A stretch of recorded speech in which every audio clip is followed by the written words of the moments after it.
हाय देख ये सखी। का ये सखी?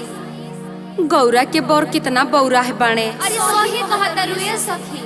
हाय कोइसन भेष बना के, हाय गर्दन में सांप लपेट के, बसहा पे चढ़ के, आ भर देह भौसम लगा के, का दुल्हा के भेष ऐसन होला?